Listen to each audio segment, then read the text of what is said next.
Fox News Alert, day 12 in the desperate search for Nancy Guthrie. The Pima County Sheriff's Office begging the public to cough up any kind of video taken within a 2-mile radius of Nancy's house in the month leading up to her disappearance. TMZ's gotten their hands on a ring cam surveillance video showing a man 5 miles away from Nancy Guthrie's house the night she disappeared. For more on that, let's go to Trace Gallagher in Tucson with the latest. Trace. And Jesse, the reason the FBI is so interested in the video you just mentioned obtained by TMZ is because the person in that video was about the same timeline, right? He was also carrying a backpack that had reflective stripes on it, just like the backpack that the person had on the doorstep of Nancy Guthrie's home. But here's the problem with that. That video that we are looking at was taken at 1:52 in the morning, right? Now, remember, the sheriff's department says at 1:47 here at Nancy Guthrie's house, the Nest Cam was taken down. It was disabled. So if this 5 miles away video was taken at 1:52, that makes it impossible for this person to have literally come to Nancy's house at 1:47 and then made it back 5 miles away at 1:52. But here's the other thing. TMZ is saying that they have a law enforcement source that says the video we're watching of the guy who's trying to open the gate with the backpack, wearing a backpack and holding one, actually, the timeline is different. They believe that the video on the front porch of Nancy Guthrie's house was taken at 2:12. If that's the case, then the person in the video that we're seeing today, the brand new video, would have had 18, 19 minutes to be able to get to Nancy Guthrie's house and then put the backpack on or give it to somebody else and that person to change clothes. Then it would be very relevant. So the bottom line here is if this person is relevant to the case, either the sheriff's department is wrong, Jesse, or TMZ is wrong. And that's kind of how the timeline lays out. Trace, thank you so much. And now out to the big news in Minnesota. Tom Homan announcing the end of Operation Metro Surge in the Twin Cities after rescuing missing kids and bagging thousands of bad hombres. In addition to taking public safety threats off the street, ICE here in this state have located 3,364 missing unaccompanied alien children. Children that the last administration lost and weren't even looking for. With that, and success that has been made arresting public safety threats and other priorities since this surge operation began, as well as the unprecedented levels of coordination we have obtained from state officials and local law enforcement, I have proposed, and President Trump has concurred, that this surge operation conclude. A significant drawdown has already been underway this week and will continue through the next week. And America's sweetheart apparently has a sweetheart for some of those bad hombres. Katie Couric is saying no biggie to violent criminal migrants.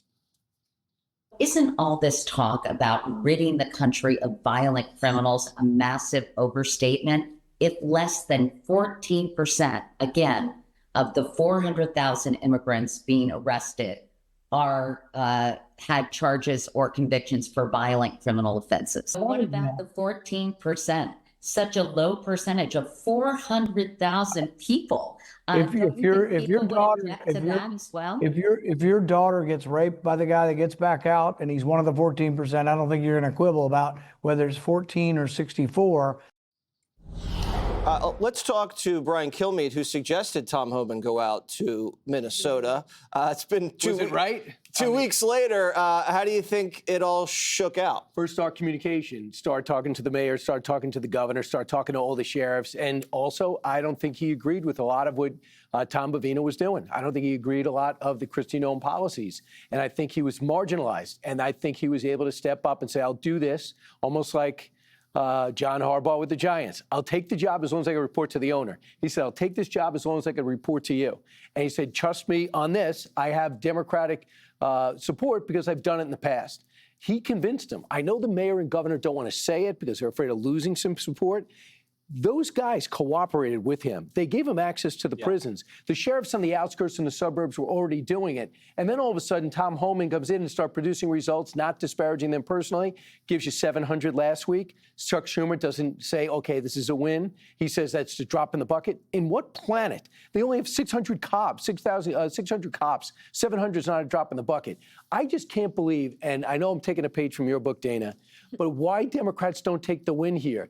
Bovino's been marginalized. Tom Homan stepped up. They've de-escalated the entire situation. They're not doing any of the randomized roving patrols anymore. And they have agreed to body cameras right off the bat. And they're talking about some other things when it comes to training. So this is a perfect way to go, okay, I got it. We can do this. Let's go on our Codels. Let's call it a day. We've had 12 appropriation bills done. We could actually did things the right way for a change, but instead, still holding out. On Saturday, no more funding of the DHS.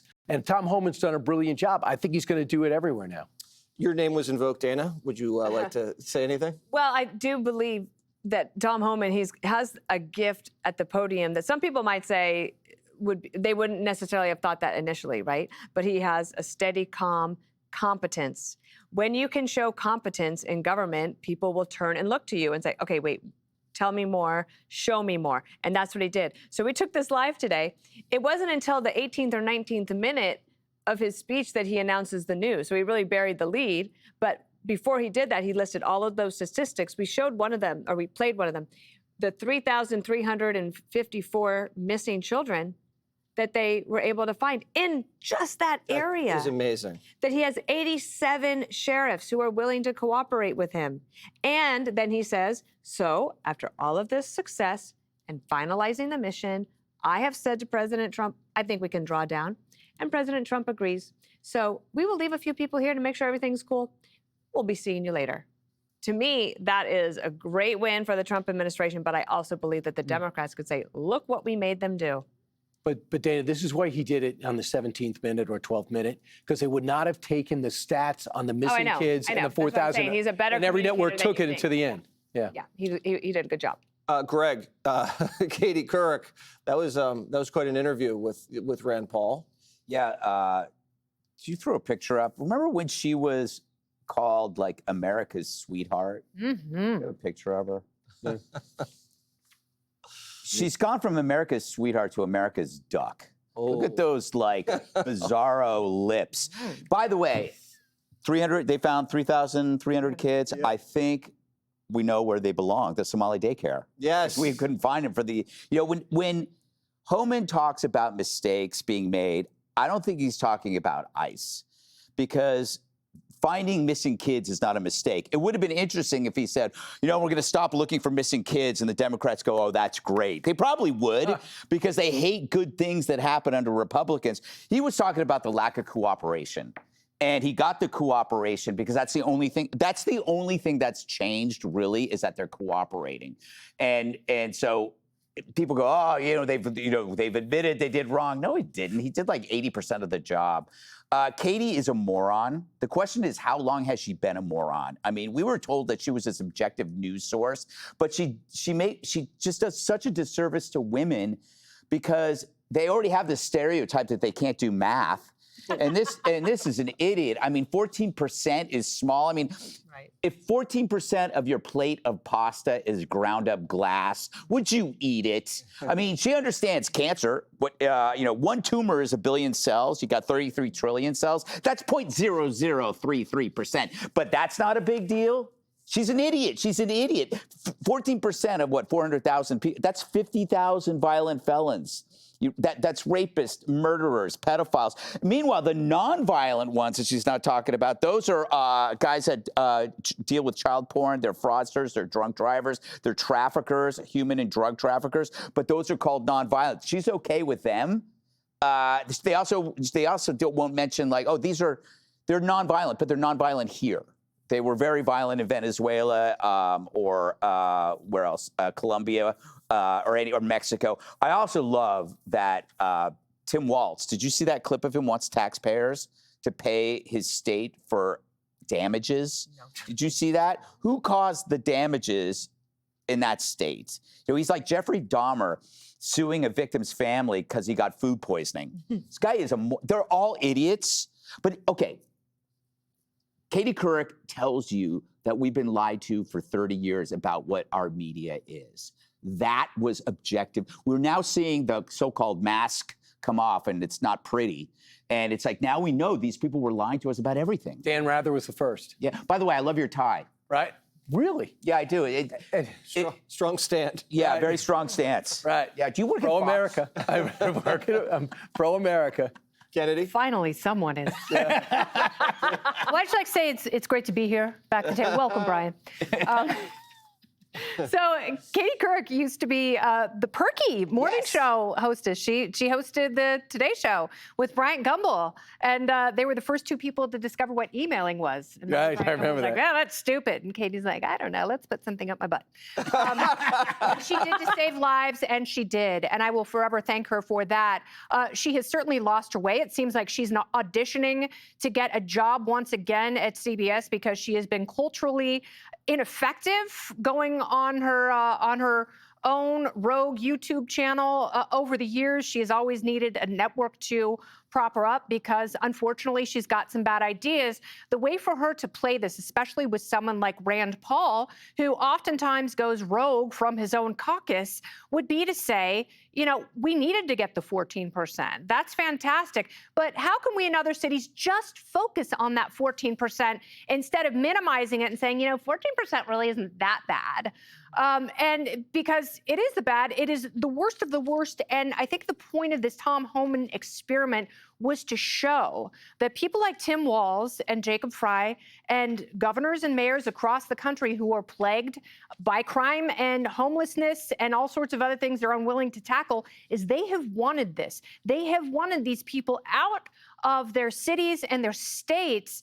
But unfortunately, when Kristi Noem was in there grandstanding, it allowed Jacob Frey to grandstand. And when you had Tom Homan go in and, you know, talk to these people behind closed doors and say, you know, we're going to do this differently. We're going to go into the county jails. He said he had everyone from every county lining up to help get rid of those 14% that all of those places are desperate to rid themselves of. So, you know, what we needed was to bring the temperature down, and look, magically, ICE is able to draw down, and you're not seeing as many deadly protests in the streets. And I think this is ultimately what the president wanted all along. There was a civil war within his administration, and I believe that we're seeing Tom Homan is the Ulysses S. Grant here. I like that. And Kristi Noem is the George McClellan, a footnote in history. One thing, I don't think that the activists slowing down has anything to do with this, because they don't care.